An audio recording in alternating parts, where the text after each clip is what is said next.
بسم اللہ الرحمن الرحیم الرحمن علم القرآن۔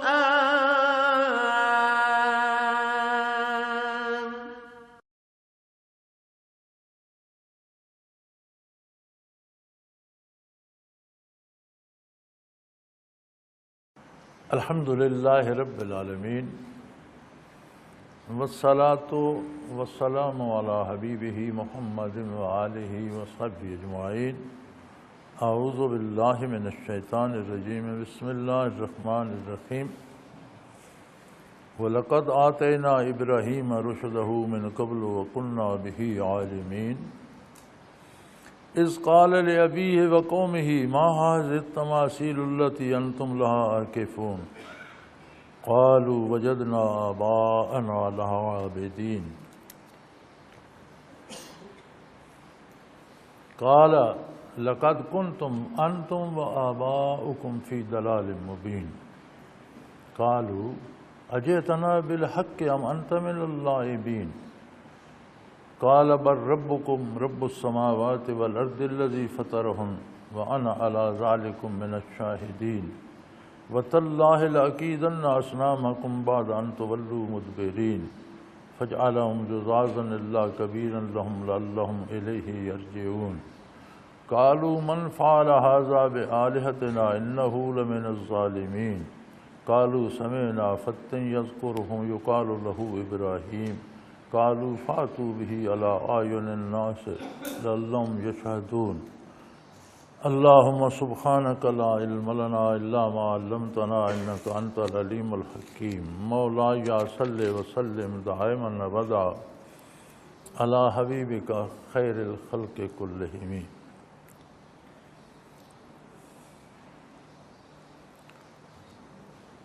پیچھے ذکر چل رہا تھا اللہ کے نیک بندوں کا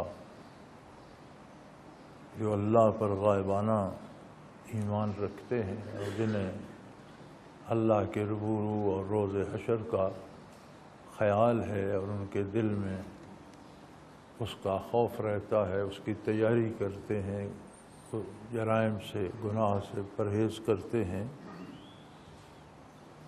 اور آخرت اور قیامت کی گھڑی سے لرزاں و ترساں رہتے ہیں، تو آگے اس کی مثال ارشاد فرما دی اور بہت خوب مثال اللہ کریم نے ارشاد فرمائی ابراہیم علیہ السلام کی۔ ہمارا مسئلہ یہ ہوتا ہے کہ ہم کہتے ہیں یار سارا معاشرہ اس طرح کر رہا ہے، میں اکیلا کیا کروں، میں بھی ویسے ہی کرتا۔ یہ بہت بڑا عذر ہے لوگوں کے پاس، جی ایسا کیوں کہ جی سارے ایسا ہی کرتے ہیں، سود کیوں کھا رہے ہو، سب کھا رہے ہیں جی، سارے لے رہے ہیں منافع کے نام پر۔ تو فرمایا اہل حق کا شعار سب کے ساتھ رہنا نہیں ہے، اہل حق کا شعار ہے حق کے ساتھ رہنا۔ جو حق پر آ جائیں الحمدللہ، سب آ جائیں اللہ کا احسان ہے، لیکن اگر خدا نہ خواستہ کوئی ایسا وقت آ جائے کہ ساری آبادی یہ سارے لوگ حق کا ساتھ چھوڑ دیں تو اہل حق حق پر رہتے ہیں، وہ سب کے ساتھ نہیں رہتے، وہ حق کے ساتھ رہتے ہیں۔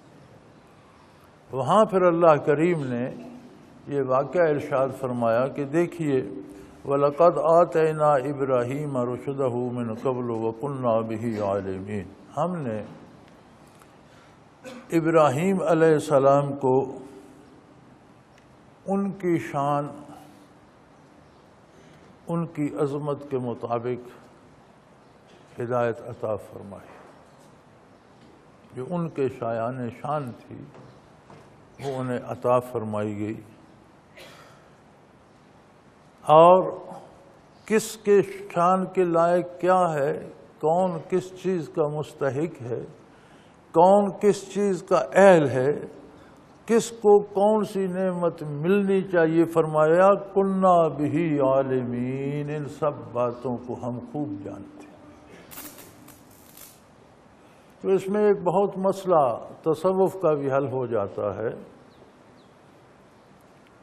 کہ بندہ کوئی کسی کو کچھ نہیں دے سکتا، اللہ دینے والا ہے، اور اللہ عالم الغیب ہے، ساری پوشیدہ باتوں کو بھی جانتا ہے، وہ طالب کی استعداد اور اس کی طلب کے خلوص کو جانتا ہے۔ تو جتنی جس طالب میں استعداد ہوتی ہے، جتنا اس کا خلوص ہوتا ہے، بلکہ خلوص ایک ایسی چیز ہے کہ وہ استعداد کو بھی بڑھا دیتا ہے۔ استعداد خلوص کو نہیں بڑھاتی، خلوص انسان کا فیصلہ ہے، اللہ نے اسے اختیار دیا ہے۔ جب وہ طے کر لیتا ہے کہ مجھے حق کے ساتھ رہنا ہے تو اللہ کریم اس کی استعداد بھی بڑھا دیتے ہیں۔ وہ کیا کہا تھا کسی نے، تو ہی ناداں چند کلیوں پر قناعت کر گیا، تو ہی ناداں چند کلیوں پر قناعت کر گیا، ورنہ گلشن میں علاج تنگی داماں بھی ہے۔ یعنی اگر تمہاری استطاعت کم ہے اور تم میں خلوص ہے تو اللہ استطاعت بڑھا دیتے ہیں، دامن بڑھا دیتے ہیں، دامن تنگ بھی ہو تو فرمایا ابراہیم علیہ السلام کو ہم نے سیدھا راستہ دکھایا جو ان کی شان کے مطابق تھا، جس طرح کا ان کا خلوص تھا، جس طرح کہ وہ اس پہ جم جانے والے تھے۔ پھر آگے وہ واقعہ ارشاد فرماتے ہیں، وَكُنَّا بِهِ عَالِمِينَ، ہم نے اپنے علم پر یہ فیصلہ کیا، کسی کی سفارش نہیں تھی، کوئی بتانے والا نہیں تھا، کسی کی درخواست نہیں تھی کہ نہیں یہ دو، كُنَّا بِهِ عَالِمِينَ، ہم ہر چیز کو خود جانتے۔ تو تصوف کا بڑا مسئلہ اس میں حل ہو جاتا ہے۔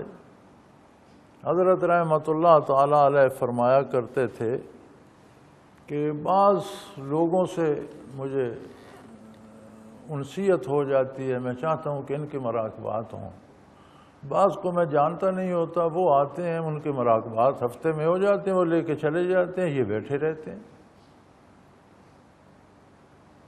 تو یہ فیصلے انسان کی اپنی طلب پہ ہوتے ہیں۔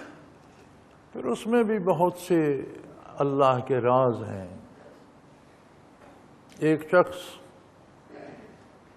برسوں بیٹھا رہتا ہے، محنت کرتا رہتا ہے، لیکن جب نتائج نکلتے ہیں تو جلدی پا جانے والوں سے کروڑوں گنا زیادہ وہ پا جاتا ہے۔ بہرحال یہ فیصلے اللہ کے ہیں، لیکن طالب کو خلوص چاہیے اور یہ فیصلہ اس کا اپنا ہوتا ہے۔ اس کے اپنے فیصلے میں کمزوری ہو سکتی ہے، یہ ہو بھی سکتا ہے، یہ نہیں بھی ہو سکتا، محنت کروں نہ کروں، یہ ساری چیزیں اس میں آ جاتی ہیں۔ اور جہاں خلوص ہوتا ہے وہاں طے شدہ ٹھوکی ہوئی بات ہوتی ہے، یہ کرنا ہے۔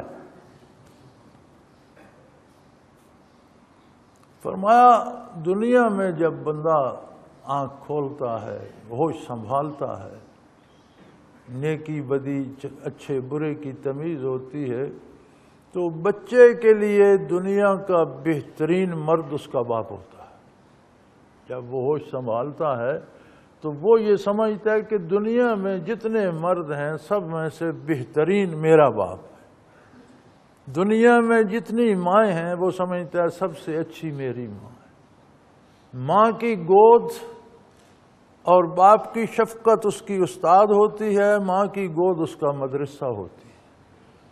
تو بنیادی طور پر وہ وہیں سے سبق لے کر اٹھتا ہے۔ گرتا ہے تو ماں اٹھاتی ہے، بھوکا ہوتا ہے تو باپ روٹی لے آتا ہے۔ اس کی مدد، اس کو سنبھالنا، اس کے ساری خدمت، اس کو پالنا پوسنا، اس کا لباس، غذا، اس کی دوا، علاج، وہی ماں اور باپ ہر چیز کرتے رہتے ہیں۔ تو اس کے سامنے سب سے پہلے وہ ہوتے ہیں، اور اس کا دنیا میں اللہ کے بعد مخلوق میں سب سے بڑا سہارا ماں باپ ہوتے ہیں۔ فرمایا جب ابراہیم علیہ السلام کا دل ہم نے روشن کر دیا تو انہوں نے باپ کو بھی دیکھا کہ یہ تو غلطی پر ہے۔ ان کے والد اچھے عہدیدار تھے، نمرود کے بت خانے کے انچارج تھے، اور خود بت تراشا بھی کرتے تھے، یہ بھی فن تھا ان کے پاس۔ اور ان کے اس بت خانے کے انچارج اور مذہبی سربراہ تھے ریاست کے، تو عام آدمی نہیں تھے۔ ہمارے حضرات نے یہاں یہ بھی اختیار کیا ہے کہ اب عربی میں چچا کو بھی کہتے ہیں، اور درست ہے کہتے ہیں، تو یہ ان کے والد نہیں تھے، چچا تھے۔ میرا خیال ہے قرآن نے بڑی سیدھی بات کی ہے، اللہ کریم نے بڑی سیدھی بات کی ہے۔ وَإِذْ قَالَ لِأَبِيهِ، جب انہوں نے اپنے والد سے کہا، تو جو چیز بے تکلف اللہ نے ارشاد فرما دی، اس میں ہم کیوں چالے چلتے رہیں؟ بھئی چچا تھے تو ماموں تھے، کیا ضرورت ہے؟ اللہ فرما رہا ہے ان کے والد تھے، اور والد ہی پہلا سہارا ہوتا ہے دنیاوی اعتبار سے۔ باہر کی معاشرے کو اور قوم کو تو چھوڑو، وہ تو بعد میں آتی ہے، سب سے پہلے تو گھر میں والد آتے ہیں۔ انہوں نے جب والد کو دیکھا اور پھر باہر قوم کو دیکھا تو ساری قوم بتوں کی پوجا میں لگی ہوئی تھی، اور یہ عجیب ان کا مذہب عجیب ملغوبہ سا تھا۔ بادشاہ خود کو بھی خدا کہلواتا تھا، خود کو قوم سے سجدے کرواتا تھا، پھر خود بتوں کی بھی پوجا کرتا تھا، قوم سے بتوں کی بھی پوجا کراتا تھا، اور ستاروں کو بھی پوجتے تھے۔ تو عجیب سا ملغوبہ انہوں نے بنا رکھا تھا۔ اور جتنوں نے خدائی دعوے کیے ہیں، مجھے حیرت ہوتی ہے کہ انسانی عقل بھی اندھی ہو جائے تو کتنی اندھی ہوتی ہے۔ اب فرعون خود کو سجدے کا کہتا تھا، انا ربکم الاعلی، اگر کوئی اور رب ہے بھی تو سب سے بڑا رب میں ہوں۔ اس کے باوجود بت بھی بنوا رکھے تھے، ان کے آگے خود سجدے بھی کرتا تھا۔ کمال ہے، تم خود خدا ہو، پھر تم پتھروں کے آگے سجدے کر رہے ہو۔ تو یہ کفر جو ہے، اس کے پاس کوئی دلیل نہیں ہوتی، یہ تضادات کا مجموعہ ہوتا ہے۔ تو نمرود خود خدائی دعوے دار بھی تھا، بتوں کو بھی پوجا کرتا تھا، خود بھی اور قوم بھی پوجتی تھی۔ تو ابراہیم علیہ السلام نے جب آنکھ کھولی، ہوش سنبھالا، تو گھر میں والد کو بھی دیکھا، وہ بھی بت خانے کے سربراہ ہیں، قوم کو دیکھا، ساری قوم بتوں کے پوجا میں لگی ہوئی ہے۔ تو فرمانے لگے، اذ قال لأبیہ وقومہ، انہوں نے والد کو بھی اور قوم کو مخاطب کرتے ہوئے فرمایا، ما هذه التماثیل التی انتم لها عاکفون، وہ یہ جو مورتیاں تم گھڑ کے ان کے سامنے سر بسجود ہو، یہ ہیں کیا بلا؟ ان کی حیثیت کیا ہے؟ ان میں کمال کیا ہے؟ ان کی حیثیت تو یہ ہے کہ لکڑی کی ہیں یا پتھر کی ہیں، تم تراشتے خراشتے کوٹتے مارتے توڑتے لگے رہتے ہو، جس کی جو شکل چاہے بنا دو، وہ اپنی شکل نہیں بنا سکتی۔ جس کو رکھ دو جہاں رکھ دو، پھینک دو دیوار میں چن دو تو فریاد بھی نہیں کہا۔ یہ کیا بلا ہے جس کے آگے تم سر بسجود ہو؟ کوئی اس کا کمال، کوئی اس کی حیثیت، کوئی بتاؤ، کیا دلیل ہے تمہارے پاس؟ قالوا وجدنا آباءنا لها عابدین، وہ کہنے لگے ہمارے پاس دلیل ایک ہی ہے کہ ہم نے باپ دادا کو انہی کی پوجا کرتے دیکھا۔ اور معاشرے میں یہ بڑی وزنی دلیل ہے۔ ہماری عجیب عادت ہے کہ جب ہم کوئی اس طرح کے واقعات پڑھتے ہیں مشرکین و کفار کے حق میں تو کہتے ہیں یہ ان کے حق میں ہے، کوئی فضیلت کی آیت آتی ہے تو کہتے ہیں یہ صحابہ کرام کے حق میں، خود الگ ہو جاتے ہیں، ہمارے حق میں نہ وہ تھی نہ یہ تھی۔ بھئی قرآن ہمیں مخاطب کر رہا ہے، ایک ایک بندے کو مخاطب کر کے قرآن اپنی بات کر رہا ہے۔ قرآن کافروں سے بھی بات کرتا ہے، یا ایھا الکافرون، یا ایھا الذین آمنوا، مومنین سے بھی بات کرتا ہے۔ ہر پڑھنے والے کو مخاطب کر کے کہتا ہے کہ ان کے پاس دلیل یہ تھی کہ ہمارا باپ دادا اس طرح کرتا تھا۔ آج آپ کے آج کے معاشرے کو دیکھیں، شادی تو شادی ہوتی ہے، ہم موت پر بھی رسمیں کرتے ہیں۔ یعنی شادی تو ایک خوشی کا موقع ہے اور ہر کوئی بے قابو ہوتا ہے، موت پر تو آخرت کا، لیکن وہاں نہیں، وہاں بھی رسمیں ہوتی ہیں۔ یہ کیوں ہوتی ہیں؟ وہ جی باپ دادا ایسا کرتے تھے۔ بھئی قرآن کیا کہتا ہے، نبی صلی اللہ علیہ وسلم نے آپ کو کیا تعلیم دی، آپ ویسا کیوں نہیں کرتے؟ وہ جی نہیں دیکھے نا پھر ناک کٹ جائے گی۔ سنت پر عمل کریں گے تو ناک کٹ جائے گی، اور رسومات پر کریں گے تو ناک سلامت رہے گی۔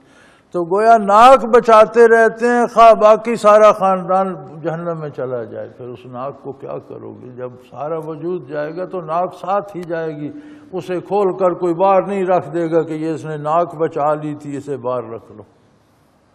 تو قرآن کریم جو کچھ ارشاد فرماتا ہے اسے اپنے حالات پر لاگو کر کے دیکھنا چاہیے، اور جس ممکن حد تک ہو سکے۔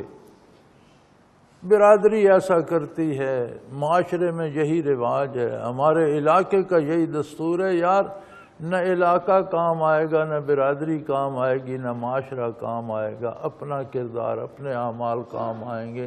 اپنے کردار کو سنت نبوی کے سانچے میں ڈالو، رسومات سے نکلو، دین میں آؤ تو ہر کام عبادت ہو جائے گا۔ دین کے مطابق شادی کرنا بھی عبادت ہے، دین کے مطابق دعوت اور ولیمہ بھی عبادت ہے، دین کے مطابق لباس بھی عبادت ہے، دین کے مطابق کمانا بھی عبادت ہے، دین کے مطابق خرچ کرنا بھی عبادت ہے، سونا بھی عبادت ہے اگر وہ سنت کے تابع۔ تو حساب تو اللہ کریم کے سامنے دینا ہے، لوگوں کے سامنے تو نہیں۔ لوگوں کا پتہ ہے کیا طریقہ ہے؟ لوگ جب سامنے ہوتے ہیں تو بڑی شاباش شاباش کرتے ہیں، آپ نے کمال کر دیا۔ جب ذرا پرے جاتے ہیں تو کہتے ہیں دفع کرو یار، اس نے جو دعوت کی تھی اس نے تو میرا پیٹ ہی خراب کر دیا، پتہ نہیں اس میں کیا ڈالا ہوا تھا۔ چلو نمک تیز تھا جی، وہ تو گوشت تو جم ہی گیا تھا تب انہوں نے دیا، وہ تو کب کا ٹھنڈا ہو چکا تھا۔ منہ پر خوشامد کرتے ہیں، پرے جا کر 100 اعتراض کرتے ہیں۔ لوگوں کا کیا ہے؟ تو فرمایا انہوں نے والد سے بھی فرمایا اور پوری قوم سے بھی، یہ کیا تماشا ہے یار، یہ خود مورتیاں بنا لیتے اور ان کے آگے سر بسجو، کیا یہ کسی طرح عقل میں آنے والی بات ہے کہ ایک چیز کو تم بناتے ہو پھر تم اس کی پوجا کرنے لگ جاتے ہو؟ چاہیے تو وہ چیز تمہاری پوجا کرے، اس کو تو تم نے بنایا ہے۔ قالوا وجدنا آباءنا لہا عابدین، ہم نے تو باپ دادا کو ایسے ہی کرتے دیکھا، ہمارے باپ دادا بڑے دانشور تھے، ہمارے باپ دادا بڑے بہادر تھے، دیکھو انہوں نے علاقے فتح کر کے کتنی بڑی بادشاہت قائم کر دی، وہ کوئی معمولی آدمی نہیں تھے، بڑے شجاع تھے، بڑے بہادر تھے، اور اتنی بڑی ریاست انہوں نے قائم کی بزور بازو۔ تو جو کام وہ کرتے تھے یار وہ اچھا ہی کرتے تھے نا، وہ کوئی ایسے بے وقوف تو نہیں تھے۔ تو وہ یہ کرتے تھے، ہم بھی وہی کرتے ہیں۔ انہوں نے فرمایا قال لقد کنتم انتم وآباؤکم فی ضلال مبین، انہوں نے کہا ہوں گے بہادر، ہوں گے شمشیر زن، بنائی ہوگی ریاست، لیکن تم بھی اور تمہارے باپ دادا بھی ایسی گمراہی میں ہو جس کو تم خود بھی سمجھتے ہو یہ غلط ہے۔ ضلال مبین، ایسی گمراہی میں ہو جسے تم خود بھی سمجھ رہے ہو کہ ہم راہ سے بھٹکے ہوئے، تمہارے دل میں بھی سکون نہیں ہے کہ یہ حق ہے، یہ تم بھی جانتے ہو، تمہارے اندر بھی بات کھٹکتی ہے کہ لکڑی کے بت کیا کریں گے۔ تو معاشرے کی رسومات کا یہ جواب اللہ کریم نے ابراہیم علیہ السلام کی زبان مبارک سے جو جاری ہوا وہ قرآن میں درج کر دیا کہ جب بات لوگ کیا کہیں گے، رواج اس طرح سے ہے، ہمارے علاقے کی ہماری برادری کی رسم یہ ہے تو کہہ دو کہ یہ سارا سری غلط ہے جو محمد الرسول اللہ کی سنت کے خلاف ہے۔ اگر برادری کرتی ہے تو غلط کر رہی ہے، اگر معاشرہ کرتا ہے تو غلط کر رہا ہے، اگر علاقہ کرتا ہے تو غلط کر رہا ہے، صحیح وہ ہے جو محمد الرسول اللہ صلی اللہ علیہ وسلم نے بتایا۔ انہوں نے بڑا کوئی ایچ پیچ نہیں لگایا، کوئی اس میں یہ نہیں کہ ناراض نہ ہو جائیں، خفا نہ ہو جائیں، کوئی ایسی بات کریں جو نہیں، انہوں نے سیدھا سیدھا کہا بھی اگر تمہارے بزرگ ہوں گے بہادر، بنائی ہوگی انہوں نے ریاست، لیکن یہ جو عقیدہ اور طریق عبادت ہے یہ سری گمراہی ہے، تم بھی گمراہ ہو، تمہارے باپ دادا بھی گمراہ تھے، یہ سری غلط کر رہے ہو۔ اللہ دیکھنا یہ چاہیے کہ کیا ہم میں یہ جرت ہے کہ ہم رسومات کا رد اس طرح کر سکیں۔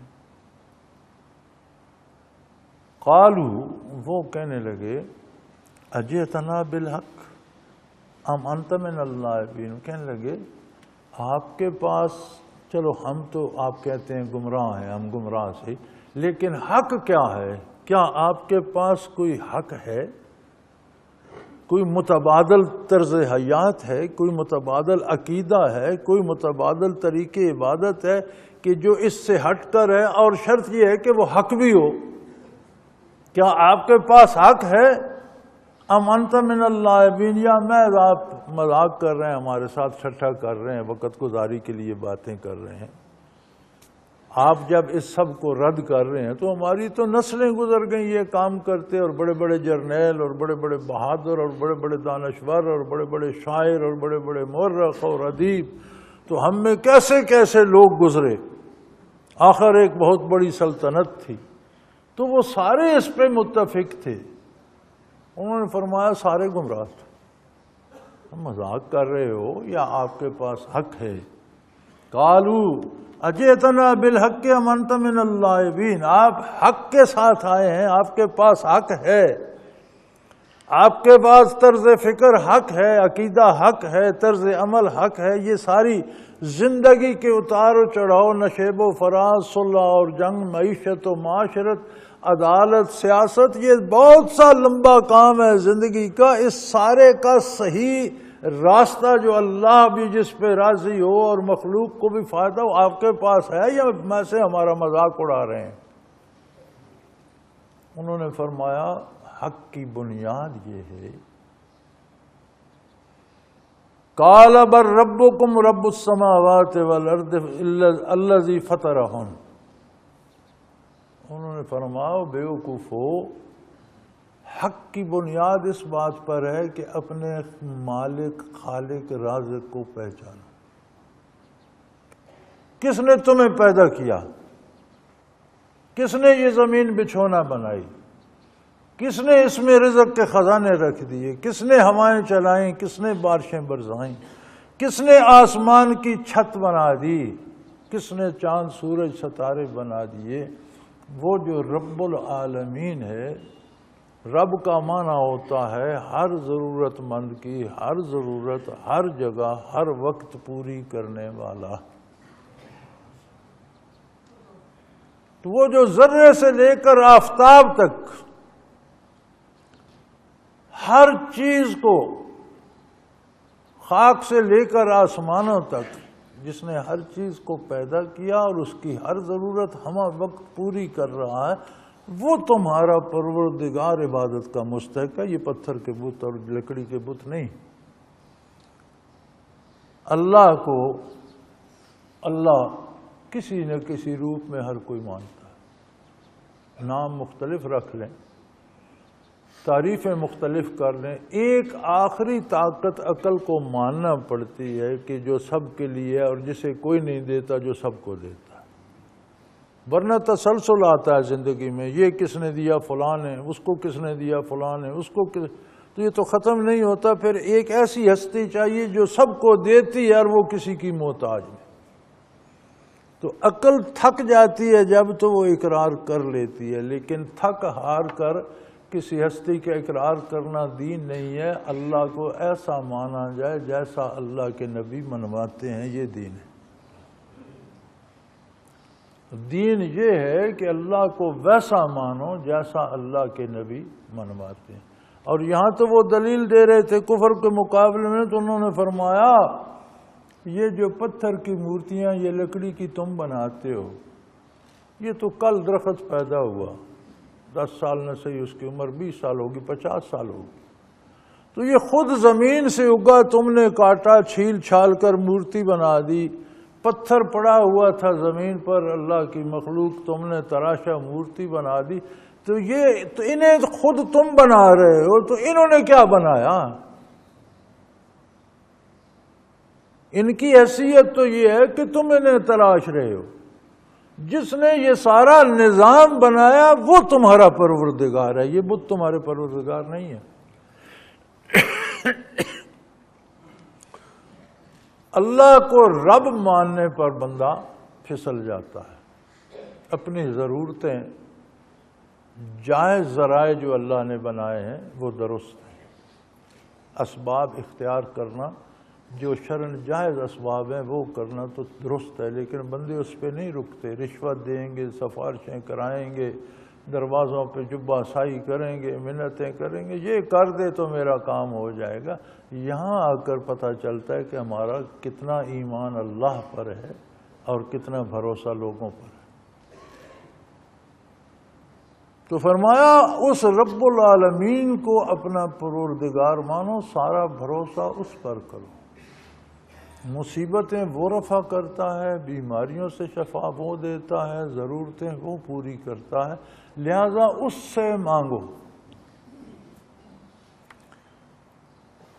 ہوتا یہ ہے کہ بعض اوقات ہم وہ چیز مانگ رہے ہوتے ہیں جو ہمارے لیے مضر ہوتی ہے.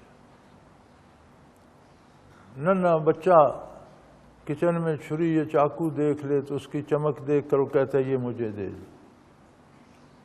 ماں اسے چھری نہیں دیتی اور کوئی چیز چمکدار دے دیتی. بندہ اپنے پروردگار کے سامنے جب گڑ گڑاتا ہے، جو چیز مانگتا ہے اگر اس کے لیے وہ مفید ہو تو وہ عطا کر دیتا ہے. جو نہیں دیتا بندہ مانگ رہا ہے لیکن اگر اسے وہ چیز مل جائے تو اس کا نقصان ہو، اللہ اسے اس کے متبادل اس سے اچھی دے دیتا، رد نہیں کرتا کسی کو. یہ ہماری نااہلی ہے کہ ایک تو ہم میں مانگنے کا بھی شعور نہیں ہے، پھر مانگ بیٹھتے ہیں تو دعا کو حکم کا درجہ دے دیتے ہیں کہ میں نے کہا ایسا ہی ہونا چاہیے. دعا تو درخواست ہوتی ہے، حکم نہیں ہوتا. محکوم ہم ہیں، اللہ کی ذات نہیں کہ ہم حکم دیں تو وہ ضرور پورا کر دے. نہیں، وہ حاکم وہ ہے، ہم محکوم ہیں. اس کی شان ہے کہ جو وہ ارشاد کرے ہم اپنی پوری کوشش کریں کہ ہم اس کی تعمیل میں کوئی کسر نہ رکھیں. یہ اس پر لازم نہیں کہ ہم جو کہیں وہ کہیں. ہمیں کیا پتا اتنی بڑی کائنات اس نے ایک ایک ذرہ جوڑ کر بنائی ہوئی ہے، اس میں کہاں کمی کہاں بیشی، کیا خوبی کیا ضرورت کیا نہیں، ہمیں کیا پتا. ہمیں اپنے بارے نہیں پتا، ہمیں دوسرے بتاتے ہیں کہ یہ چیز نہ کھاؤ تمہارے لیے مضر ہے. کمال ہے یار، جسم میرا ہے، پیٹ میرا ہے، وجود میرا ہے، صحت میری ہے، بتاتا ڈاکٹر یا حکیم ہے کہ یہ کھاؤ یہ نہ کھاؤ. تو ہمیں اپنی خبر نہیں، کائنات کی ہمیں خبر کیا ہے کہ ہم اللہ کو کہیں کہ یہ فیصلہ یوں کر دو، ہمیں کیا پتا. اس کے باوجود وہ اتنا کریم ہے کہ کہتا ہے جو تمہاری عقل میں آتا ہے تم پیش کرو، میں تمہیں بات کرنے کا اجر تو دوں گا، مانگنے کا ثواب تو دوں گا. اور دعا میں یہ صلہ کیا کم ہے کہ ایک وقت تم ہر طرف سے کٹ کر رب العالمین سے آرزویں پیش کر رہے ہوتے ہو، اللہ سے بات کا یہ اجر کیا کم ہے، بات کرنے کا مزہ کیا کم ہے. ورنہ تو وہ بے نیاز کہتا کہ او بے وقوف تو نے یہ کیا مانگا، مارو اس کو دو. لیکن وہ فرماتے نہیں یار اس کی اتنی عقل تھی، چلو اس نے مانگا تو مجھ سے، میں فیصلہ تو اپنا کروں گا، اس کو مانگنے کا انعام تو دو، میرے دروازے پر تو ہے. ہم جھک مارتے ہیں وہ انعام دیتا ہے. جس بات کو ہم نہیں سمجھتے اس کے بارے رائے دینا جھک مار نہیں ہوتا ہے. تو فرمایا بے وقوفو تمہارا سب کا پروردگار وہ ہے جو ارض و سما کا پروردگار ہے، جس نے سارے نظام کو تخلیق فرمایا. جاہلو تم ستاروں کو پوج رہے، اس کو پوجو جس نے ستاروں کو پیدا کیا اور ان کو روشنی دی اور ان کے مقام مقرر کر دی. تم ان پتھروں اور درخت کے لکڑی کے بتوں کو نہ پوجو، اس کو پوجو جس نے یہ ساری کائنات بنائی، درخت پتھر ہر شے اس کی مخلوق ہے.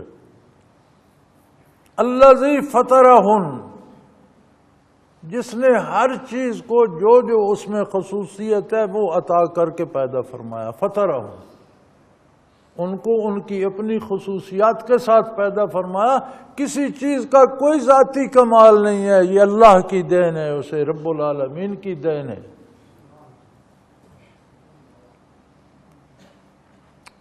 اب اس پہ بھائی دلیل کیا ہو، آپ کے پاس کیا دلیل؟ انہوں نے فرمایا وَأَنَا عَلَىٰ ذَلِكُم مِّنَ الشَّاهِدِينَ، اس پر میں سب سے پہلا اور سب سے بڑا گواہ ہوں جو انشاءاللہ ساری عمر اسی پہ قائم رہوں گا.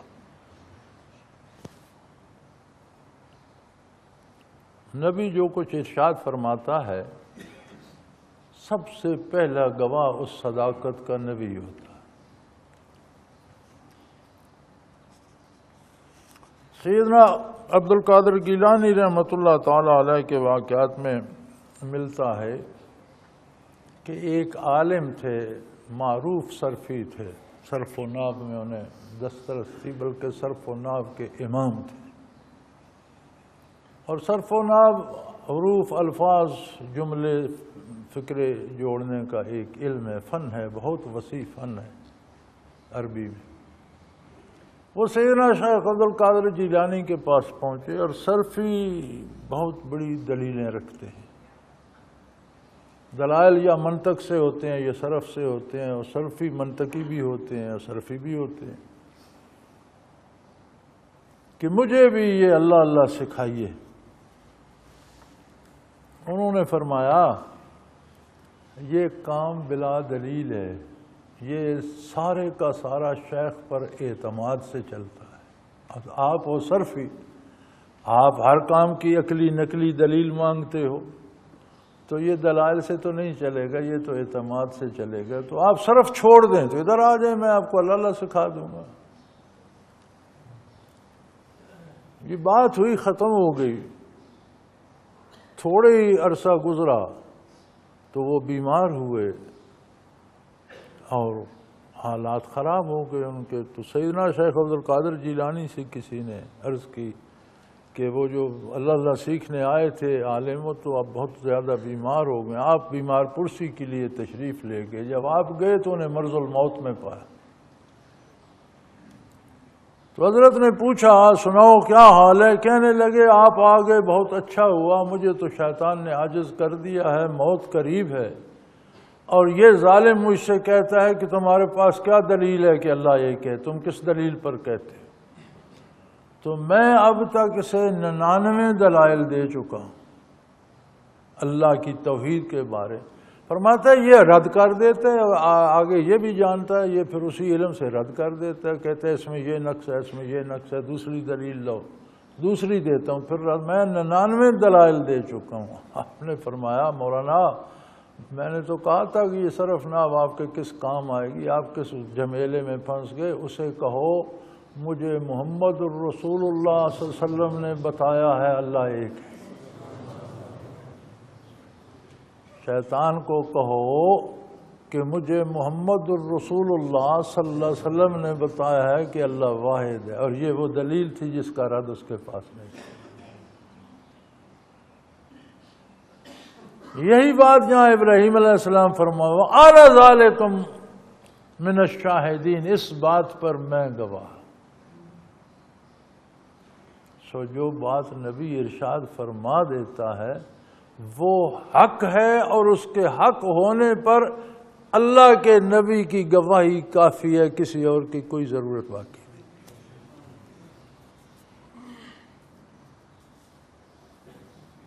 وَتَاللَّهِ لَأَكِيدَنَّ أَصْنَامَكُمْ، وہ کہنے لگے تمہیں ایسے سمجھ نہیں آتی، میں تمہارے بتوں سے دیکھ لوں گا، میں تمہارے بتوں سے کوئی تدبیر لڑاؤں گا، میں تمہیں ثابت کر دوں گا کہ یہ نہ کسی کا کچھ بگاڑ سکتے ہیں نہ سنوار سکتے ہیں، یہ اپنی جان اپنی حفاظت نہیں کر سکتے، کسی کا کیا بچائیں گے۔ تاللہ، اللہ اس بات پہ گواہ ہے، میں اللہ کو گواہ کر کے کہتا ہوں میں تمہارے بتوں کی خبر لوں گا بعد ان تولوا مدبرین، جب تم انہیں چھوڑ کر کہیں چلے جاؤ گے۔ تو ان کا طریقہ یہ تھا کہ جب ان کا موقع عید شید کا اس طرح کا آتا اور عبادات کا، تو وہ بتوں کے آگے کھانا بانا رکھ کر باہر چلے جاتے، رسومات ادا کرتے، پھر واپس آ کر بتوں کے سامنے سے کھانا اٹھا کر پوری قوم میں بانٹا جاتا تبرک کے طور پر۔ تو شاید وہ قریب ہوگی تو ابراہیم علیہ السلام نے فرمایا کہ جب تم سارا شہر اور ساری قوم نکل جاؤ گے نہ کہیں، تو میں تمہارے بتوں سے حساب کتاب کروں گا، میں دیکھوں گا کہ یہ کیا کرتے ہیں۔ تو وہ جب وہ کھانے وانے رکھ کے گئے تو ابراہیم علیہ السلام بت خانے میں چلے گئے، وہاں اور تو کوئی تھا نہیں، بت ہی تھے اور تھال پڑے تھے۔ تو دوسری جگہ آتا ہے کہ وہ بتوں سے فرماتے تھے کہ بھئی یہ رکھ کے کھڑے ہو، کھاتے کیوں نہیں ہو؟ اتنے مزیدار کھانے تمہارے سامنے پڑے ہیں، منہ اٹھائے کھڑے ہو کھاؤ۔ کلاڑا ان کے پاس تھا، فجعلہم جذاذا، انہوں نے تو ان کے پرخچے اڑا دیے، فجعلہم جذاذا، ٹکڑے ٹکڑے کر دیے۔ اردو کا صحیح ترجمہ مزیدار یہ بنتا ہے کہ پرخچے اڑا دیے، کلاڑوں سے ٹھوک ٹھاک کے سب کو ٹکڑے ٹکڑے کر دیے۔ الا کبیرا لہم، جو بڑا بت تھا سب سے، اس کے سوا باقی سارے چھوٹے موٹے جو تھے سب کو کوٹ کاٹ کے ٹکڑے ٹکڑے کر دیے۔ لعلہم الیہ یرجعون، اور بعض روایات میں ملتا ہے کہ پھر وہ کلاڑا اس بڑے بت کے کندھے پہ رکھ دیا اور انتظار کرنے لگے کہ اب واپس آتے ہیں تو بات ہوتی ہے۔ لعلہم الیہ یرجعون، کہ اب قوم واپس تو انہوں نے آنا تھا بت خانے میں ہی، اور پھر وہاں سے وہ تبرک لے کر، وہ تبرک کیا، وہ تو بتوں کے بھی ٹکڑے ہو گئے۔ جب وہ واپس آئے تو وہ تو حیرت زدہ رہ گئے۔ من فعل، قالوا من فعل ھذا بآلہتنا، انہوں نے کہا یہ ہمارے معبودوں کا یہ حشر کس نے کر دیا، یہ غضب کس نے ڈھایا؟ ہم تو انہیں سجدے کرتے تھے، ان سے اپنی حاجات مانگتے تھے، اور ان کا یہ حال کس نے کر دیا؟ انہ لمن الظالمین، یقیناً اس نے بہت ظلم کیا ہے، بہت زیادتی کی ہے۔ یہ تو بڑی زیادتی ہے، ہمارے معبودوں کو ٹکڑے ٹکڑے کر دیا، یہ کس نے کیا؟ بپھر گئے۔ کسی نے کہا قالوا سمعنا فتى یذکرہم یقال لہ ابراہیم، یذکرہم یقال لہ ابراہیم، ایک جوان ہے اسے ابراہیم ابراہیم کہتے ہیں، وہ اس طرح کی باتیں کرتا رہتا ہے کہ یہ بت کوئی چیز نہیں ہے، اور یہ محض لکڑی اور مٹی کی تصویریں ہیں، اور ان کی کوئی بات نہیں، اور یہ سارا غلط ہے۔ اس یقیناً اسی نے کیا ہوگا، اور تو سارے بتوں کو پوجتے ہیں، وہ تو نہیں کرتے۔ قالوا سمعنا، ہم نے ایک جوان کی باتیں سنی ہیں، یا ہم نے سنا ہے ایک جوان ایسا ہے، یذکرہم، جو ان کا ذکر حقارت سے کرتا ہے اور ان کی باتیں اس طرح کی کرتا ہے، یقال لہ، اسے لوگ ابراہیم کے نام سے جانتے ہیں۔ قالوا فاتوا بہ علی اعین الناس، قوم نے کہا کہ اسے برادری کے سامنے لے آؤ۔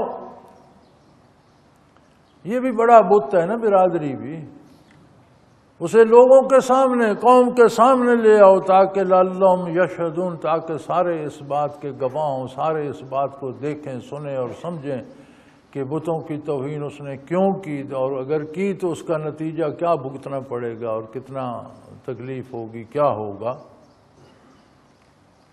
چنانچہ ابراہیم علیہ السلام کو بلایا گیا، آپ تشریف لائے۔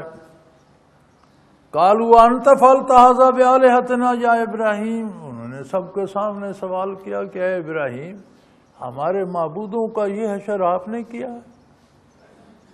قال بل فعلہ کبیرہم ھذا، انہوں نے فرمایا کلاڑا لے کر تو یہ بڑا کھڑا ہے، اسے تو خراش بھی نہیں آئی، اور سب کے ٹکڑے اڑے، سے اس نے مارا ہوگا، تم کھانا چھوڑ کر چلے گئے، اس نے سب کا چھین لیا ہوگا اور سب کو مارا ہوگا، دیکھو اس کے پاس کلاڑا ہے اور اتنا بڑا کھڑا ہے، نہ اس کی ٹانگ ٹوٹی نہ بازو، باقی سارے تو ان سے پوچھو، اس نے انہیں مارا ہے۔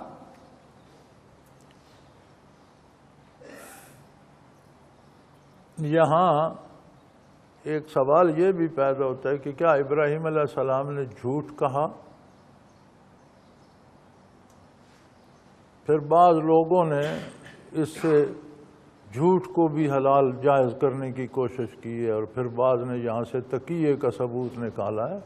یہ نہ جھوٹ تھا نہ تقیہ تھا، یہ ایک دلیل تھی کہ بھی سارے مرے پڑے ہیں اور ایک کلاڑا لے کر کھڑا ہے، تو پھر اس سے پوچھا جانا چاہیے، اس نے مارا ہوگا اندر بت خانے میں، تو یہی تھے۔ اس دلیل سے وہ ان کا عاجز ہونا ظاہر کرنا چاہتے تھے کہ یہ خود مرتے رہے، بتا بھی نہیں سکتے، یہ جو کھڑا رہا یہ انہیں بچا بھی نہیں سکا، اب بول کر بتا گواہی بھی نہیں دے سکتا، ان کی پوجا کس بات پہ کرتے ہو؟ تو یہ نہ کوئی جھوٹ تھا نہ مذاق تھا، یہ ایک دلیل پیش کرنے کا انداز تھا کہ تمہارے قول کے مطابق اگر یہ دنیا کی تکلیفیں دور کرتے ہیں، لوگوں کو مصیبتوں سے بچاتے ہیں، رزق دیتے ہیں، صحت دیتے ہیں، تو یار اپنا ان کا یہ اشر ہو گیا، اپنی کہانی تو سنائیں. یا یہ جو سب سے بڑا ہے اور تم کہتے ہو یہ بت بھی اس کی پوجا کرتے ہیں اور یہ ان کا بھی رکھوالا ہے، اچھا رکھوالا ہے، بچا نہ سکے تو بتا تو سکے ان کو کس نے توڑ دیا. اگر یہ بھی نہیں کر سکتا تو تف ہے تمہارے پاس. اب یہاں سے جھوٹ ثابت کرنا کون سی دانش مندی ہے؟ انہوں نے فرمایا بل فعلہ کبیرہم ھذا، یار اس بڑے بت نے مارا ہے ان سب کو، اس کے پاس کلہاڑا ہے. فَاسْأَلُوهُمْ إِنْ كَانُوا يَنْطِقُونَ، ان سے پوچھو اگر یہ بتا سکتے ہیں تو خود بتائیں گے، بولیں گے. تو یہ تو وہ دلیل دے رہے تھے کہ یہ بت عاجز ہیں، نہ بتا سکتے ہیں نہ تم اس سے پوچھ سکتے ہو. میں کہتا ہوں اس نے مارا، اب یہ بھی نہیں کہہ سکتا کہ میں نے نہیں مارا، ابراہیم علیہ السلام نے توڑے ہیں. بیچارہ اتنا مجبور اور بے بس کھڑا ہے. فَرَجَعُوا إِلَىٰ أَنفُسِهِمْ، تو وہ جو بتوں کے پجاری تھے وہ بھی اپنی سوچ میں پڑ کہنے لگے یار یہ کیا ہوا، ان سے بنا تو کچھ نہیں، یہ اپنے آپ کو نہیں بچا سکے. اور اتنا بھرا ہوا شاہی بت خانہ تھا، پتہ نہیں کتنا بڑا تھا، کتنے بت ہوں گے، کوئی ایک بھی ایسا نہیں تھا جو اپنی جان بچا سکتا. ایک بندے نے سب کے ٹکڑے اڑا دیے اور یہ جو بڑا کھڑا منہ دیکھتا رہا، یہ اب بے شرم بتا بھی نہیں سکتا کہ ہوا کیا ہے. تو ہم کس بات پہ ان کی پوجا کر رہے ہیں؟ فَرَجَعُوا إِلَىٰ أَنفُسِهِمْ، انہوں نے اپنے دل میں تو سوچا کہ بات تو ٹھیک ہے، اب کتنی بڑی وزنی دلیل تھی، اس کا رد کوئی نہیں تھا. فَقَالُوا إِنَّكُمْ أَنْتُمُ الظَّالِمُونَ، انہوں نے دل میں سوچا اور پھر یہ فیصلہ کیا کہ واقعی غلطی پر ہم ہیں، ہم ظالم ہیں، ہم زیادتی کر رہے ہیں. بات ان کی ٹھیک ہے، بھئی یہ جو اپنی جان نہیں بچا سکے ہمیں کیا دیں گے. ان کے پرخچے اڑ گئے، یار یہ اس قابل بھی نہیں کہ بتائیں تو صحیح انہیں مارا کس نے. اور یہ جو درمیان میں کھڑا ہے یہ بے حیا، یہ تو بتائے کہ ان کو کس نے مارا. یہ تو زندہ سلامت کوئی کسی قابل نہیں ہے. تو کہنے لگے واقعی ہم بہت زیادتی کر رہے ہیں. اور پھر سر جو ثم نکسوا علی رؤوسہم، شرمندہ سر جھکائے ہوئے کہنے لگے لقد علمت ما ہؤلاء ینطقون. بھئی ابراہیم آپ کو تو پتہ ہے یہ بات تو کر نہیں سکتے، بول تو نہیں سکتے، یہ تو نہیں بتا سکتے کس نے یہ کیا. لیکن دل میں شرمندہ ہو گئے، سر جھکا کر بات کی. یہ آج کل جو منہ پھاڑ کر اور سر اٹھا کر دین پہ تنقید کرتے ہیں ان سے تو کم از کم یہ کم برے تھے. بات تو نہیں مانی، بدبخت تھے، لیکن شرم تو انہیں آئی کہ یار ہم غلط ہیں، بات یہ صحیح کہ اپنے دل میں تو انہوں نے سوچا کہ ہم غلطی پر ہیں. منہ پھاڑ کر تو نہیں کہا، پھر سر جھکا کر ہی کہا کہ یار ابراہیم آپ، بھائی ابراہیم آپ تو جانتے ہو یہ بات تو کر نہیں سکتے. لقد علمت ما ہؤلاء ینطقون، آپ تو جانتے ہو یہ بیچارے بول تو سکتے نہیں. قالا افتعبدون من دون اللہ ما لا ینفعکم شیئا ولا یضرکم، تو انہوں نے فرمایا وہ یہی بات تو بے وقوف ہو، میں تم سے کہہ رہا ہوں کہ تم اللہ سمیع علیم اور بصیر کو چھوڑ کر ان کی پوجا کر رہے ہو جو نہ تمہارا نفع کر سکتے ہیں نہ کوئی بگاڑ سکتے ہیں. جو اپنے آپ کو نہیں بچا سکتے تمہارا کون سا منافع کریں گے، تمہیں کیا نفع دیں گے. اور میرا کچھ نہیں بگاڑ سکے، میں نے سب کے پرخچے اڑا دیے، تو تمہارا یہ کیا بگاڑ لیں گے. اگر ان کے بس میں کچھ ہوتا تو مجھے سزا دیتے. تو فائدہ کسی کا کیا کریں گے، جو اپنی جان نہیں بچا سکے تمہارا کیا فائدہ کریں گے. تو فرمایا کیا تم پھر ایسی چیزوں کی تو پوجا کرتے ہو اللہ کو چھوڑ کر. کتنی عجیب بات ہے. اللہ جل شانہ کی عبادت نہیں کرتے اور ان بے حس بتوں کی پوجا کرتے ہو. تم اف لکم ولم تعبدون من دون اللہ، تف ہو تم پر بھی اور ان بتوں پر بھی جنہیں اللہ کے سوا تم پوجتے ہو. تم سب اس لائق ہو کہ تم پر تف کی جائے، افسوس کیا جائے، بھلا برا کہا جائے، تمہیں ذلیل و رسوا کہا جائے. تف حقارت کی نشانی ہوتی ہے کہ تم بہت حقیر ہو. افلا تعقلون، کیا تم اتنا بھی نہیں سوچ سکتے؟ اللہ نے تمہیں عقل دی ہے، تم عقل سے سوچو تو صحیح۔ جو چیز اپنی جان نہیں بچا سکتی وہ تمہاری محافظ کیسے؟ جو اپنا وجود کام نہیں کر سکتا رکھ سکتا وہ تمہیں کیسے رزق دے رہا ہے؟ جسے میں نے توڑ پھوڑ دیا میرا کچھ نہیں بگاڑ سکتے تو اس کی تم پوجا کر رہے ہو، تم نہ کرو تو تمہارا کیا؟ وہ کچھ عقل سے تو کام لو، عقل سے تو دل تو مردہ ہے، دماغ تو ہے تم میں۔ اب عقل نے ان کی یہ کام کیا تو کہنے لگے اب تو یہ ہمارے بتوں کی بے آبروئی تو دنیا پہ ظاہر ہو جائے گی، ارد گرد کی ریاستوں میں بھی جائے گی، ہمارے دین کا تو انہوں نے جنازہ نکال دیا، ہمارے باپ دادا کے دین تو تباہ ہو جائے گا۔ تو اب کچھ عزت بچانے کا انتظام کرنا چاہیے۔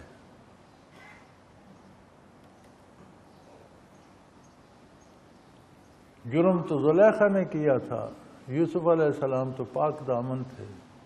ثابت بھی ہو گیا جب زلیخا نے شکایت کی خاوند سے کہ انہوں نے آپ کی عزت پہ ہاتھ ڈالا تو ایک معصوم بچے نے شہادت دی کہ کرتا آگے سے پھٹا ہے تو قصور یوسف کا ہے، پیچھے سے پھٹا ہے تو قصور زلیخا۔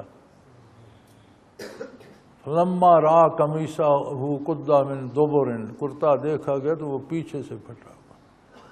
تو اس کے خاوند نے کہا کہ یہ زلیخا قصور تمہارا ہے اور تم بڑے مکر کرتی، نہ قید کن عظیم، تم عورتیں بڑے بڑے مکر کرتی، اچھا ہے اللہ سے معافی میں۔ اب عزیز مصر پر بھی ظاہر ہو گیا کہ قصور زلیخا کا ہے، لیکن قید یوسف علیہ السلام کو کر دیا گیا۔ کیوں؟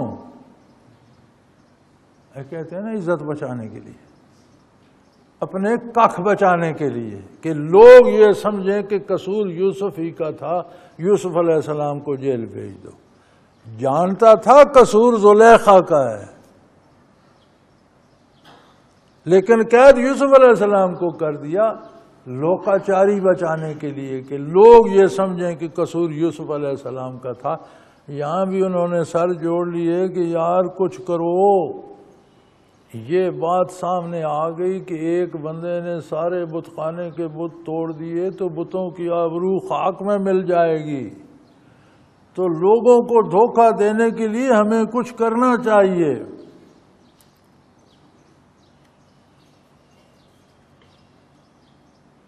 تو فیصلہ سب نے یہ کیا، کالو حرکو،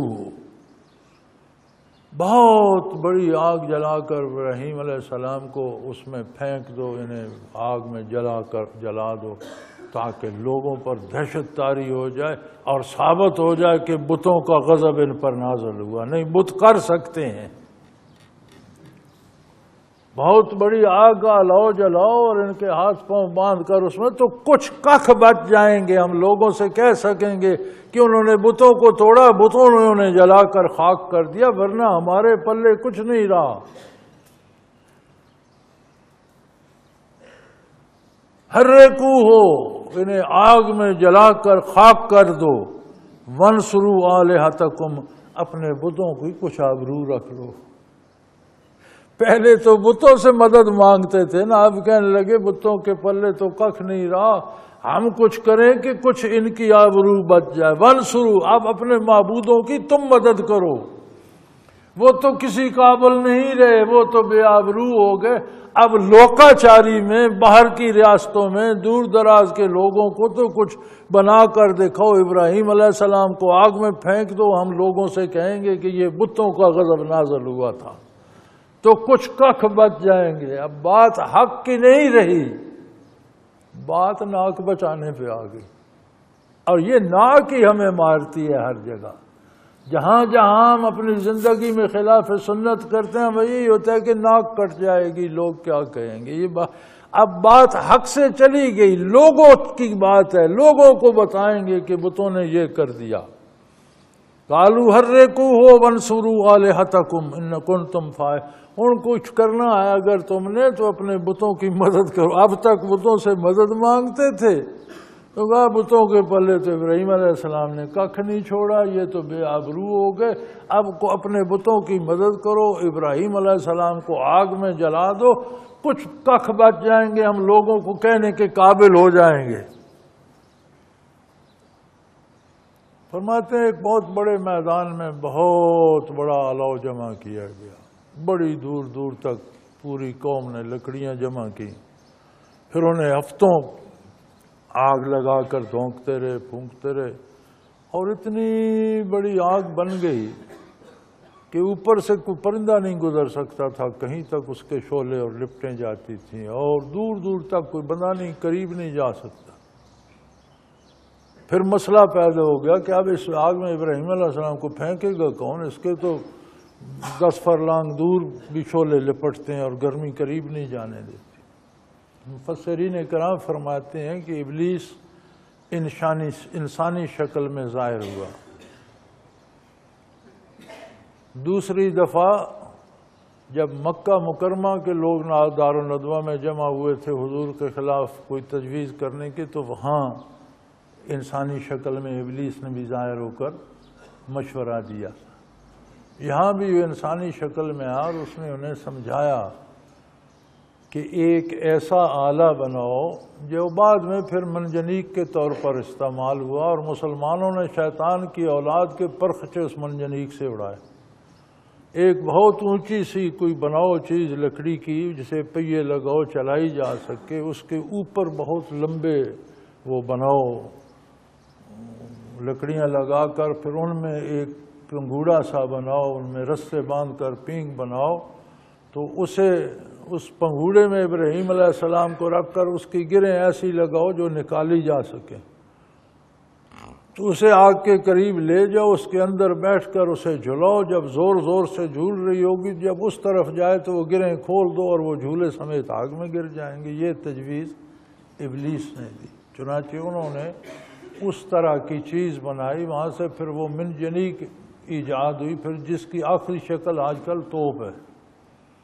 تو اس منجنیق میں بھی بڑے بڑے پتھر رکھ کر اس طرح کر کے وہ پھینکے جاتے تھے دشمن پر، اور مسلمانوں نے بڑا اس کا استعمال کیا اور شیطان کی اولاد کو بڑا مارا اسی منجنیق سے جو اس نے بنوائی تھی۔ تو کہنے لگے بھئی اب یہی ہو سکتا ہے، بتوں سے تو کچھ ہوا نہیں، اب تم مل کر ان کی کوئی مدد کرو اور بتوں کے کوئی ککھ بچا لو۔ ابراہیم علیہ السلام کو آگ میں الاؤ تیار ہو گیا۔ وہاں بڑی عجیب بات مفسرین کرام نے لکھی ہے کہ ارض و سما کے فرشتے لرز اٹھے اور سب نے دعا کی، بار الہ تیرے خلیل کو یہ مشرک بت پرست اتنی بڑی آگ میں پھینک دیں، ہمیں اجازت دے ہم ابراہیم علیہ السلام کو بچا لیں، آگ بجھا دیں، کافروں کو ماریں۔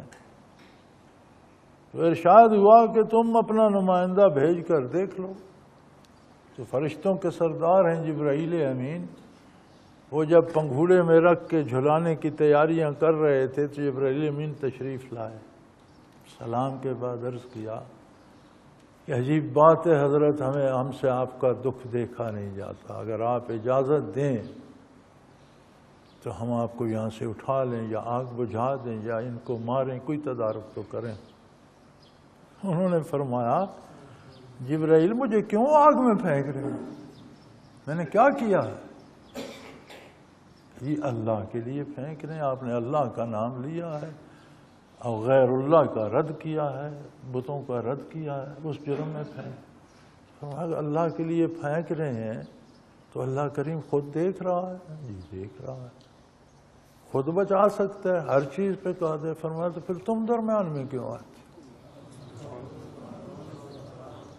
جب مجھے آگ میں اللہ کے لیے پھینک رہے ہیں، اللہ خود دیکھ رہا ہے، بچانا چاہے بچا سکتا ہے، آگ بھی اس کی مخلوق ہے، وہ جو چاہے کر سکتا ہے، تو پھر میں جانوں میرا اللہ جانے، اگر وہ جلا کے راضی ہے تو جل جائیں گے، بچانا چاہے گا تو بچ جائیں گے۔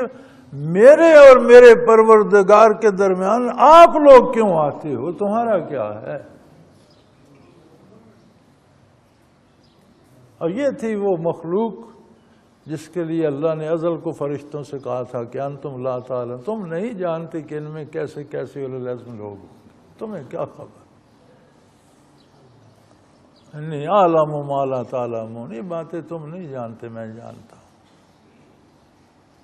چنانچہ جھولا جھلایا گیا، چھوڑ دیا گیا، اللہ بڑا بے نیاز ہے، بہت عظیم ہے۔ اس نے نہ ہوا کو کہا کہ آگ نہ بھڑکاؤ، نہ لکڑیوں سے کہا کہ سلگنا بند کر دو، نہ آگ سے کہا کہ بجھ جاؤ۔ اس نے کہا آگ جلتی رہے، لکڑیوں کو جلاتی رہے، ہوا چلتی رہے، اسے بھڑکاتی رہے، لیکن اے آگ تیرا کام تخلیقی طور پر جلانا ہے، آج ابراہیم کے لیے اپنی خو بدل لے۔ اللہ کریم نے آگ کو مخاطب فرمایا، سبحان اللہ، یہ ہوتا ہے وسیلہ۔ آگ کی کیا حیثیت تھی کہ اللہ اس سے کلام فرماتا؟ یہ تو ابراہیم کے وسیلے سے آپ کو بھی شرف مل گیا کہ اللہ نے اسے مخاطب فرمایا۔ یا نار، اللہ کریم نے فرمایا آگ کونی بردہ، ساری چیزوں کو جلاتی رہے، ٹھنڈی ہو جا ابراہیم کے لیے، اور ایسی ٹھنڈی بھی نہ ہونا کہ ٹھنڈ لگنے لگ جائے، وسلام علی ابراہیم، مزیدار ہو جا ابراہیم کے لیے۔ ابراہیم کے لیے تو ہی جنت کی فضا بن جا، باقی چیزوں کو جلاتی رہے۔ یہ جو کہا جاتا ہے نا آگ بجھ گئی اور درخت جو جل رہے تھے کھڑے ہو گئے، سرسبز ہو گئے، وہ بڑا معجزہ نہیں ہے۔ بڑا معجزہ یہ ہے کہ آگ ہی رہی لیکن ابراہیم علیہ السلام کے لیے پرفضا بن گئی اور بہت بہترین بن گئی۔ جہاں لوگوں کے لیے دھوئیں اٹھ رہے تھے ان کے لیے خوشبوؤں کی لپٹیں آ رہی تھیں، لوگوں کے لیے گرمی تھی انہیں مزیدار لگ رہا تھا۔ اور سیدنا ابراہیم علیہ السلام کی روایت ملتی ہے، وہ فرماتے تھے کہ جتنے دن میرے آگ میں گزرے وہ مزہ پھر دنیا میں کہیں نہیں دیکھا۔ جو مزہ وہاں تھا، جو موسم وہاں تھا، جس طرح وہاں کھاتے پیتے تھے، جس طرح وہاں چند دن بسر ہوئے، پھر زندگی بھر ایسی راحت نہیں ملی۔ بہت مزے کا کام تھا، یعنی آگ جلتی رہی، لکڑیاں جلاتی رہی، اور کہیں مہینے ڈیڑھ بعد جا ٹھنڈی ہوئی۔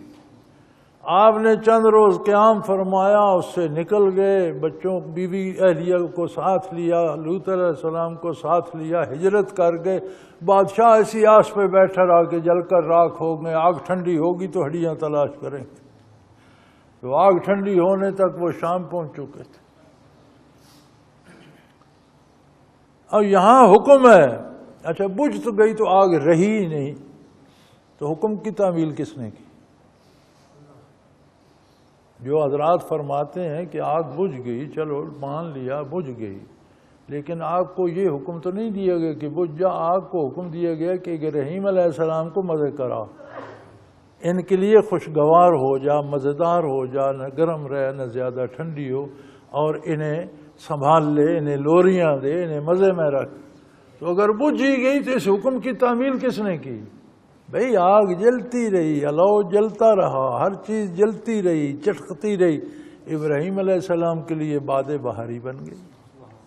اب فلسفے والوں کو اعتراض ہوتا ہے کہ تخلیقی طور پر جو خو، جو عادت جس مخلوق کی ہے وہ بدلی نہیں جا سکتی۔ ارے بھائی میں اور آپ نہیں بدل سکتے، جو خالق ہے جس نے وہ عادت بنائی ہے وہ بدل دے تو پھر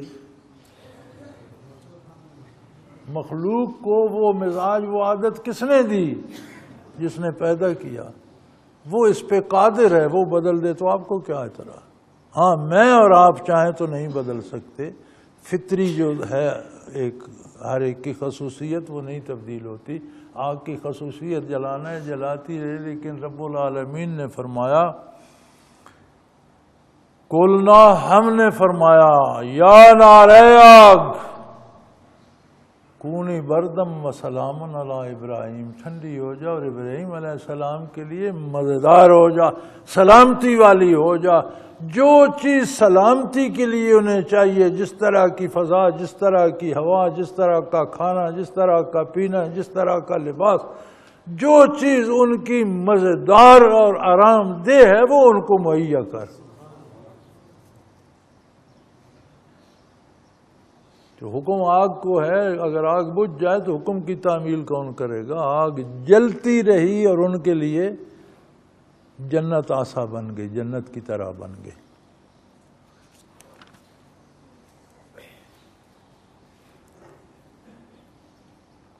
واردوا به کیدن فجعلناہم الاخسرین، انہوں نے تو اپنی طرف سے بڑی تجویز لڑائی تھی انہیں نقصان دینے کے لیے، لیکن ہم نے انہیں نقصان میں ڈال دیا، ان کی ساری تجویزیں اکارت گئیں، ان کی عزت و آبرو بھی اکارت گئی، ان کے بتوں کی شان بھی نہ بن سکی، نہ وہ ان کا کچھ بگاڑ سکے۔ تو اللہ فرماتے ہیں قادر میں ہوں۔ لوگ مخالف تجویزیں کرتے ہیں، لوگ مخالف باتیں کرتے ہیں، لوگ مخالف کوشش کرتے ہیں، لیکن اگر تم میرے ساتھ رہو تو تمہارا کوئی کچھ نہیں بگاڑ سکتا، اور اگر مجھے چھوڑ کر تم بھی دوسری قسم کے لوگوں کی پناہ میں چلے جاؤ گے تو پھر تم جانو، وہ جانے، وہ جانے اور وہ جانے۔ دیکھیں نا کیسی عجیب عقیدت ہے توحید سے، کہ سارے فرشتوں کے سردار بھی حاضر ہوئے اور اجازت چاہی تو انہوں نے فرمایا یار جبرائیل تو بھی جانتا ہے مجھے آگ میں کیوں پھینک رہے ہیں، میں نے کیا بگاڑا ہے ان کا؟ اللہ کے لیے جی آپ نے ان کے بتوں کو توڑا اور اللہ کی توحید کا اعلان فرمایا اور بتوں کی تردید فرمائی، تو فرمایا اللہ کے لیے ڈال رہے ہیں تو پھر اللہ کو تو علم ہے اور وہ خود بچا بھی سکتا ہے، تو پھر تمہارا اس میں کیا لینا دینا؟ میں جانوں میرا اللہ جانے، اگر اس کی مرضی ہے جل جاؤں تو جل جائیں گے، اس کی مرضی ہے تو بچا لے گا، وہ سامنے ہے، جانتا ہے، دیکھتا ہے، سنتا۔ پھر توحید کا مزہ تو یہ ہے نا کہ اللہ ایسا قادر ہے، اس نے سیدھا آگ کی کہہ دیا ہے، ساری عمر جلاتی رہی ہے اور پھر بھی جلاتی رہے گی، ابراہیم کو مزے کرا دو 4 دن، خدمت کر ان کی، سنبھال لے انہیں موج میں رکھ، ان کے لیے ٹھنڈی اور نسیم سحر بن جا اور خوشبوؤں سے بھر جا، جلتی رہے، لکڑیوں کو جلاتی رہے، ان کے لیے اپنی تاثیر بدل لے۔ اس کی تو ساری مخلوق ہے، اس نے آگ ہی سے نہ جلانے کا کام لیا، ایسا قادر ہے کہ اس نے آگ ہی کو حکم دیا کہ انہیں نہ صرف جلانا نہیں بلکہ انہیں موج کرانی ہے، آسانی میں رکھنا ہے، آسودگی میں رکھنا ہے، ان کی خدمت کرنی ہے۔ اس نے آگ ہی کو کہا کہ تو نے نہیں جلانا بلکہ ان کی خدمت کرنی ہے۔ وآخر دعوانا ان الحمدللہ رب العالمین۔ اللہ اللہ اللہ اللہ اللہ اللہ اللہ اللہ۔ حضرت امیر محمد اکرم آوان مد ظلہ العالی دارالعرفان منارہ ضلع چکوال میں سالہ سال سے قرآن و حدیث کے اوپر خطابات کر رہے ہیں اور سلسلہ نقشبندیہ اویسیہ کے مطابق لوگوں کو ذکر الہی کی تربیت دے رہے ہیں۔ وہ قرآن پاک کی تفسیر ترتیب وار بیان کر رہے ہیں۔ تفسیر قرآن کو وہ موجودہ ملکی اور بین الاقوامی حالات کے مطابق بیان کرتے ہیں۔ موٹر وے سے کلر کہار کے انٹرچینج سے نکلتے ہوئے کلر کہار کی جھیل سے ہوتے ہوئے میانی، بوچھال اور نور پور سے گزرتے ہوئے دارالعرفان منارہ پہنچ سکتے ہیں۔ حضرت امیر محمد اکرم آوان نے بچیوں اور بچوں کی دینی اور دنیاوی تعلیم کے لیے سقارہ اکیڈمی کے نام سے ایک درسگاہ بھی قائم کی ہے، جس کا افتتاح ملک پاکستان کے صدر جنرل محمد ضیاء الحق نے اپنے دست مبارک سے کیا تھا۔ وہ تمام احباب جو اسلام کی طلب رکھتے ہیں ان سے گزارش ہے کہ دارالعرفان منارہ ضلع چکوال میں امیر محمد اکرم آوان صاحب کے خطابات سے مستفید ہوں۔ وہ ہر جمعے کو نماز سے پہلے بیان فرماتے ہیں۔ ہر ماہ کی پہلی اتوار کو ماہانہ اجتماع ہوتا ہے جس میں آپ خصوصی خطاب فرماتے ہیں اور پاکستان کے چاروں صوبوں سے احباب اس اجتماع میں شرکت کرتے ہیں۔ اس کے علاوہ یہاں سال میں 2 مرکزی اجتماعات بھی ہوتے ہیں، ایک رمضان المبارک میں اعتکاف کا اجتماع اور دوسرا جولائی اور اگست میں 40 دن کا اجتماع ہوتا ہے جس میں روحانی تربیت کی جاتی ہے۔ اپنا خون سیماب دے کر اتنا ہم کر جائیں گے، نام آقا کا چمن میں پھر رقم کر جائیں گے۔